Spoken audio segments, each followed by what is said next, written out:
23 avril 1564.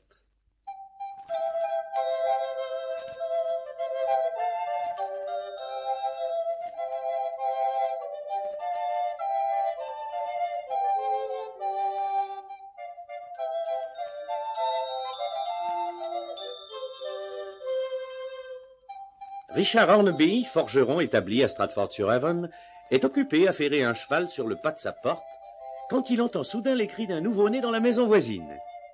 Il pose sa râpe à cornes sur l'établi, essuie ses larges mains brunes à son tablier de cuir et va frapper à la porte du petit cottage de John Shakespeare où un enfant vient de naître.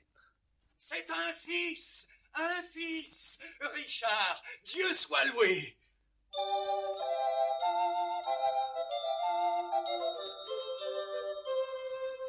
3 jours plus tard, l'enfant est baptisé William. Le petit William allait devenir le grand Will. Issu d'une famille aisée, son père appartient à la corporation des pelletiers et gantiers, sa mère possède quelques terres dans le Warwick. Il est le premier fils et le 3e enfant d'une famille qui allait en compter 8. Ses premières années se passèrent à courir dans les bois qui entouraient le bourg de Stratford. Il apprit à reconnaître les plantes et les oiseaux. Un vieux berger lui enseignait l'art de dresser les faucons et lui racontait les histoires de fées dansant des rondes dans les prairies, des lutins qui hantaient les buissons et des sorcières qui lançaient des sorts au mauvais garnement.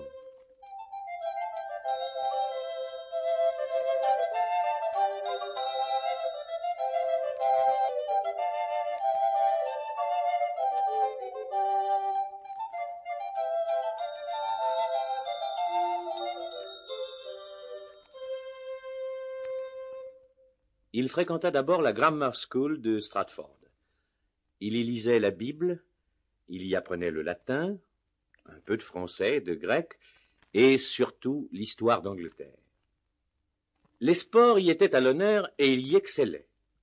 Saut, lutte, maniement de la lance, il s'intéressait aussi aux courses de lévrier, à l'équitation et même à la chasse, malgré la pitié que lui inspiraient les bêtes poursuivies dont il partageait les angoisses. Dès sa prime jeunesse, son père l'emmena au théâtre. Fréquemment, des troupes de comédiens venaient jouer à Stratford, et en 1575, la reine Élisabeth elle-même assista dans la petite ville aux fêtes et aux représentations données en son honneur. Ce spectacle allait marquer William Shakespeare pour la vie. Pourtant, à 15 ans, son existence insouciante cessa brusquement. Son père, ruiné, le retira de l'école. Sample complete. Ready to continue?